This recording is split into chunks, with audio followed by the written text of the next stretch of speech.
Hi friends, இப்போ ஒரு வழியாக தாய்லாந்து ட்ரிப்புக்கு ரெடி ஆகிடுச்சு. இப்போ வீட்டிலேருந்து ஏர்போர்ட் போகிறோம். இப்போ ஜெய்ப்பூர்லேருந்து இப்போது பேங்காக் ஏர்போர்ட் வந்தாச்சு. இமிக்ரேஷன் ப்ராசஸ் எல்லாம் நல்லபடியாக முடிஞ்சிச்சு. ஆஃப்டர் லாங் ப்ராசஸ் டாக்ஸிக்கு வெயிட் பண்ணி டாக்ஸியும் வந்து ஏறி உட்காந்தாச்சு.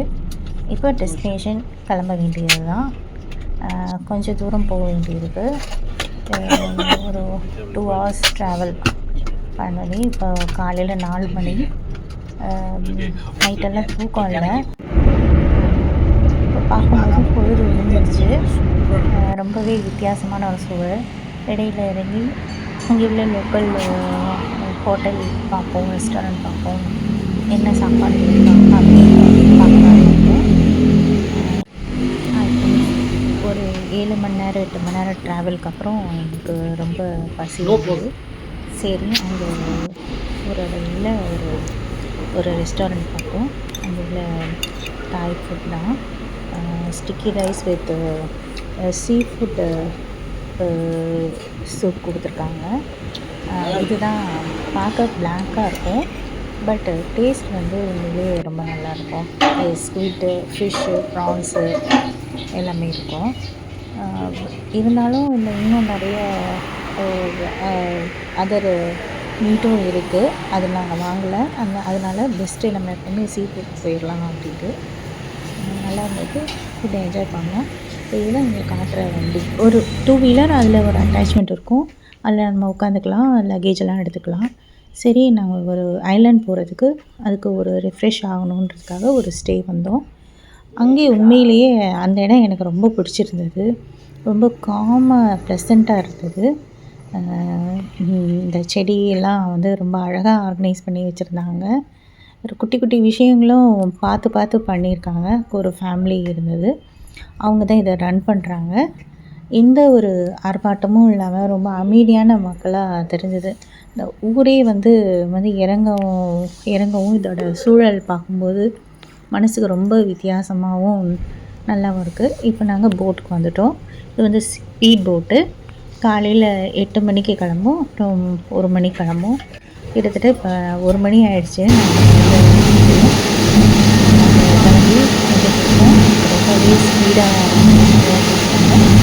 இது நல்லா ஐலாண்டு இந்த நோக்கி போய்கிட்டுருக்கு. இங்கே ரெசார்ட்டுக்கு கிட்டத்தட்ட 25 ரெசார்ட்டுக்கு மேலே இருக்குது அப்படின்னு அதாவது ஐலாண்ட் இருக்குது அப்படின்னு சொல்கிறாங்க. இந்த ஐலாண்டு அதில் நாங்கள் எடுத்துகிட்டு செலக்ட் பண்ணிவிட்டு ரொம்ப பர்டிகுலரு ரொம்ப நல்லாயிருக்கும். ஃபேமிலியெல்லாம் போயிட்டு இருக்குது. பகலில் பார்த்தா அவ்வளோ கூட்டம், எல்லா ஃபாரினர்ஸும் அங்கே பார்க்கலாம்.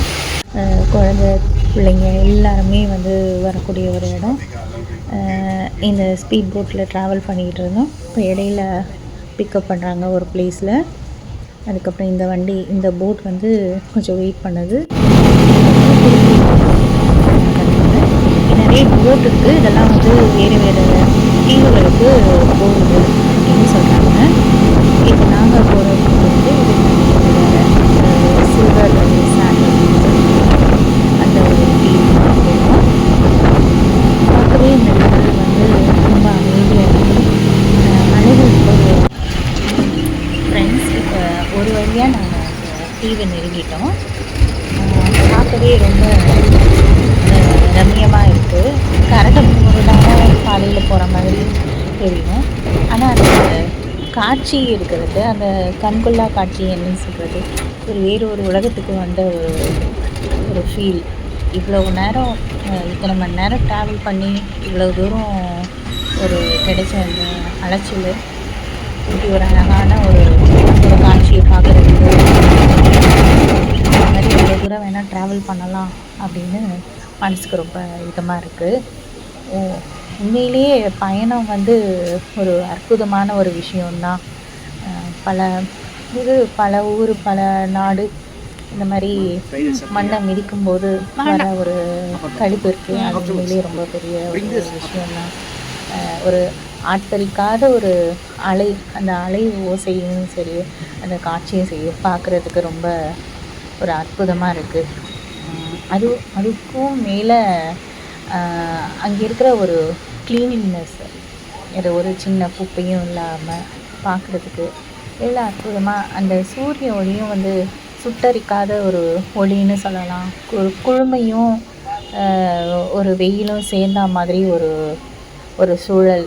அப்படியே அக்கடான்னு சாஞ்சு உட்காந்துட்ருக்கேன்.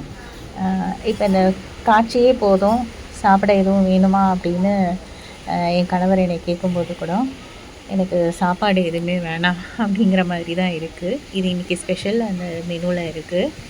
பட் எதுவும் சாப்பிடக்கூடிய ஒரு எனக்கு அந்த லைக்கவே இல்லை மனசு. இதை பார்த்துட்டு அப்படியே பிரமிச்சு போய் நான் உட்காந்துருக்கேன். இது அன்றைக்கி நைட்டு இது ஒரு ஒரு ஒரு அது ரோட்டில் ஒரு சின்ன தள்ளுவண்டி கடையில் இது ஒரு பேன் கேக்கு, இதில் சீஸும் எக்கும் போட்டு ஒரு பேன் கேக்கு பார்க்கலாம். இது பார்க்க எவ்வளோ ஒரு வித்தியாசமாக இருக்குது. இந்த இவ்வளவு விஷயங்களுக்கு நடுவில் இந்த காட்சியும் ரொம்ப நல்லா தான் இருக்குது. இது மேலே ஸ்வீட் போடவான்னு கேட்குறாரு. சரி அப்படின்னு நான் ஏதோ தேன் ஊற்ற போடுறேன்னு பார்த்தா அது மில்க் மெய்டு. அது இந்த பால் டேஸ்ட்டோட ரொம்ப நல்லாவே இருக்குது. சூடாக சாப்பிடும்போது அது ஒரு மாதிரி தான் இருக்குது. இதில் 2 டூத்பிக்கும் செருவி கொடுத்துட்றாங்க. அடுத்து சரி நம்ம டின்னர் போகலாம் அப்படின்னு பார்த்தா அங்கே கிராபு வந்து நாங்கள் சாஸில் போட்டு தர முடியுமான்னு கேட்டோம். அவங்களுக்கு அது என்ன புரிஞ்சது தெரியல. அது ஒரு ஸ்டீம் கிராப், அதுதான் அங்கே உள்ள ஒரு பழக்கம் போல இருக்குது. ஸ்டீம் பண்ணி அப்படியே ஸ்டீம் பண்ணி தொட்டுக்க ஒரு சாஸ் கொடுத்துருக்காங்க. அது பார்க்க சாதாரணமாக இருக்குது, ஆனால் நல்ல காரம் தான் அது. இன்னொன்று வந்து ரைஸ் நூடுல்ஸ், அதாவது நூடுல்ஸு கூட ஃபிஷ் இதெல்லாம் போட்டு. இப்போ இது அடுத்த நாள் காலையில் நைட்டு தூங்கி எழுந்தாச்சு. காலையில் 6 மணி இருக்கும். அப்படியே மெல்ல மெல்ல அந்த சூரிய ஒளி அதோட மாற்றங்கள்லாம் பார்க்கும்போது விதவிதமான வண்ணங்களோட விதவிதமான ஒரு லைட்ஸோட ஒரு அற்புதமான ஒரு தொலைந்து போன அந்த ஒரு தீவு ரொம்ப சந்தோஷமாக இருக்க மாதிரி இருக்குது. நானும் என்னோட தீவும் அப்படிங்கிற மாதிரி நான் அதுலேயே அப்படியே மெய் மறந்து போய் இருக்கேன். அந்த காட்சியை காணவே என்னோடய கண்கள் அதை விட்டு அகலலைன்னு சொல்லலாம். அதை பார்த்தபடியே நான் இருக்கேன். சுற்றியும் காட்சி தான், சுற்றியும் கடல் வெகுவான மலை, இதெல்லாம் தான். இது போதும் அப்படிங்கிற மாதிரி